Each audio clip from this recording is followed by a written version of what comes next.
social. Ante esto, los diputados de la Democracia Cristiana oficiaron a la Contraloría para que investigue la intervención electoral de Juan Francisco Gali.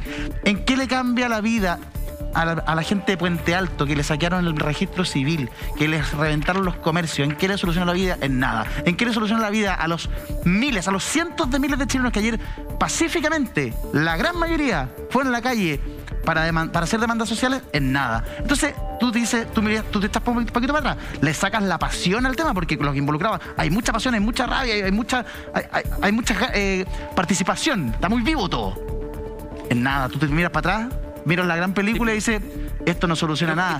Alguien está haciendo un negocio con esta situación. Sí, pero esos diputados tienen razón en concurrir a la Contraloría, porque ese es el órgano que por ley tiene que ver que justamente quienes están en el gobierno hoy en día no hagan ese intervencionismo político. Si es cierto que no puedes imputarle que los problemas de ayer es responsabilidad de una otra persona, eso tienen toda la razón, y que eso eventualmente podría conllevar un intervencionismo político, tienen toda la razón, y que los mecanismos legales establecen que la Contraloría, el llamado a ver esto, tienen toda la razón. No tiene que ver con el tema de seguridad de fondo, no tiene que ver, pero sí también es impresentable, que también lo que hemos visto con la ministra Carla Rubila, eso mismo que se estén ocupando los cargos de gobierno, como tanto se discutió también en su época con la concertación, que también hacía lo mismo, que ocupaban los ministerios, los recursos del Estado para la campaña.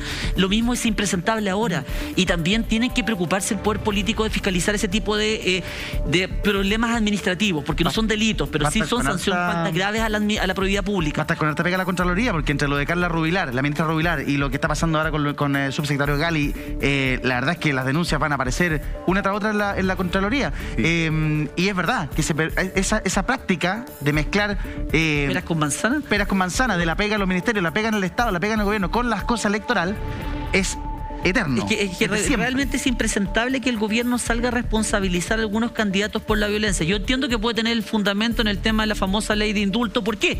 Porque la gallada dice, bueno, si ya la aplicaron una vez, ¿por qué no la van a aplicar para nosotros si también seguimos siendo luchadores sociales, seguimos siendo, ¿cómo se llama?, aquellos que ponemos el toque fuerte que hace que los políticos lleguen a la razón, se den cuenta de lo mal que están, somos los que hacemos el trabajo duro? Entonces, bueno, si ya lo hicieron hace 2 años, ¿por qué no ahora? El señor Hit dice no, porque ese proyecto tiene un alcance acabado. ¿Por qué no se puede aplicar ahora? ¿Cuál es la diferencia entre quemar un auto el 18 de octubre hace 2 años atrás y quemarlo ahora? Es que hace 2 años atrás parece que tenía el fundamento de que dio origen a la Asamblea Constituyente, o sea, a la Convención Constitucional. Por lo tanto, ellos sí tienen indulto, o sí tendrían cabida en esta amnistía. En cambio, los de ahora no, porque ya no hay Asamblea Constitucional, ya hay Asamblea, claro. Por lo tanto no se les aplicaría. Entonces, ¿qué principio de igualdad hay entre el que ayer fue detenido, entre las 400 personas que fueron detenidas ayer, que quieren, oye, yo también salí a luchar por los derechos sociales, yo soy un luchador social, ¿por qué a mí no me amparan? ¿Por qué a mí no me protegen? ¿Por qué yo quedo fuera de la ley de indulto? Y ahí está el problema, que esa persona que sale a manifestarse de forma violenta piensa que eventualmente puede ser amparado por una ley que lo va a proteger, y por lo tanto le estarías garantizando un cierto grado de impunidad en su actor violento. Entonces, ¿de qué sacas con decir no, yo repudio la violencia, no a la violencia en ninguna de sus maneras, pero por detrás vas y te saca una linda ley de indulto donde le estás bancando todos los delitos que están cometiendo?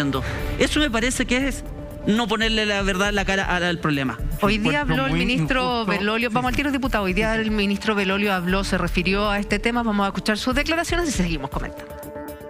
Hemos visto también que algunos creen que basta condenar la violencia a través de Twitter.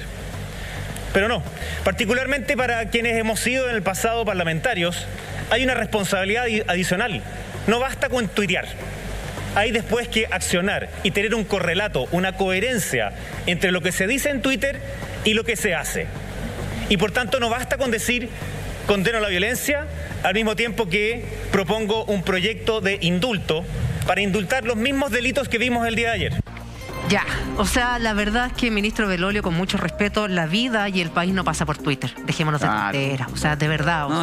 Cuando él lo que pretende es que la oposición al gobierno condene más allá de Twitter la violencia, la verdad es que el gobierno también tiene responsabilidad acá, 100% en lo que pasó ayer. Entonces, dejemos de tirar fuegos artificiales que lamentablemente están tan de moda y hagámonos cargo. La responsabilidad es 100% del gobierno, no hay ningún otro responsable, porque el Ejecutivo es quien tiene a su cargo el orden público actualmente. Ellos son los únicos responsables, no hay nadie más que se pueda hacer responsable. Entonces, cuando desviamos la atención o desviamos el discurso a lo que pasa en Twitter, Es que de verdad, sí, hay gente que se quedó sin pega. O sea, lo que pasa es que sacan la parte de Twitter, pero yo me quedo con el extracto, que era lo que iba a hablar el señor Tomás Hirsch, que iba a decir eventualmente con ese doble discurso: repudio de la violencia, pero por otro lado doy ley de amnistía. Y ahí era donde usted también quería pronunciarse, don Tomás. Pero usted ya dijo, parece lo que yo iba a decir. Le dieron mucho café hoy día, no sé. Sí, hoy día está con o más que café, ¿no? Café cargado, café cargado. No, diputado. Mire, cuando quiera nos hacemos test de drogas ahora y donde quiera, porque eso sí que el café está permitido. Y yo tomo mucho. No, pasa lo siguiente. Yo creo que no es adecuado terminar planteando que todo lo que fue el estallido, con todo el significado que tuvo, con toda la movilización, reducirlo al hecho de la ley de indulto o no ley de indulto. De verdad lo digo.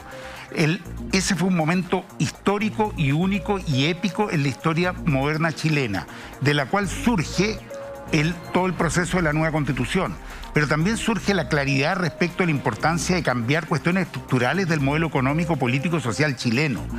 Creo que es muy relevante por muchos otros aspectos. Lamentablemente, también está asociado a violaciones brutales a los derechos humanos, de las cuales la inmensa mayoría no han sido debidamente investigadas, ni mucho menos sancionadas o condenadas. Creo que hay 4 casos, estaba escuchando ayer, en los cuales se ha llegado a alguna situación final. Y bueno, y ahí uno tiene a Gustavo Gatica, el que le disparó, hoy día camina libre nuevamente por las calles. Ahí tiene uno a Fabiola Campillay y a tantas y tantos otros. Sí. Entonces, ojo, no hablemos solamente aquí del problema de la ley de indulto o no ley de indulto, que está bastante bien estructurada, bien pensada, no es permisiva como algunos pretenden hacer creer, tiene que ver con una situación muy particular y gente que ha estado años, cosa que no sucede en ningún otro caso, en la cárcel sin ninguna justificación. Por último, que se aceleren los juicios, que se aceleren esos casos, pero tú no puedes tener a alguien 2 años, sea lo que haya hecho, en prisión preventiva. Eso es lo que decimos. Pero más allá de eso, hay gente que está por otros delitos, no por los 18 de octubre, más de 2 años privados de libertad. Me parece pésimo, y yo que porque es un problema de la justicia, no es un problema de esos delincuentes. Me parece pésimo, y yo que he estado en la Comisión de Constitución, Legislación y Justicia, todo el tiempo que estuvimos ahí buscamos promover leyes que efectivamente la prisión, ¿cómo se llama? Preventiva cumpla con su razón de ser y no sea una prisión real o una condena a priori de las personas. En ningún caso puede ser así. Yo estuve en Santiago 3, Santiago 1, hay 5.000 personas en prisión preventiva. Es una monstruosidad. Así que todo el sistema de justicia tiene que ser cambiado. No solamente los del 18 de octubre. Pero en particular, con los del 18 de octubre están ahí esperando y a mí me parece que eso no se corresponde con lo adecuado en un Estado de Derecho. ¿Y qué pasa con los otros Ahora bien, lo más importante, nuevamente, es que movilizaciones como las de ayer creo que son maravillosas en términos generales. Yo no quiero pecar de ingenuo, pero yo marché aquí en La Reina, éramos más o menos 1.200 personas que hicimos una marcha preciosa, linda, con niños, con adultos, mayores, con gente vinculada a los movimientos feministas, de la diversidad, de los derechos humanos, medioambientales, etcétera, y marchamos muy bien y llegamos hasta Plaza Egaña, estuvimos ahí un rato, todo bien, y yo sé que eso se repitió en muchos lugares de Chile, y yo quiero destacar eso, condenando, rechazando, y lo vamos a seguir diciendo. Fíjate que hay una cuestión positiva que nadie dice. ¿Cuál? Todos los candidatos presidenciales y las candidatas condenaron los hechos de ayer. Y aquí me refiero a todos, ¿ah? De casta, todos dijeron, mire, esto es inaceptable. Entonces, no saquemos provecho político. Esta elección no la vamos a ganar por quién es más culpable de lo de ayer. Pero Esta elección la vamos a ganar por las propuestas y las ideas que tengamos.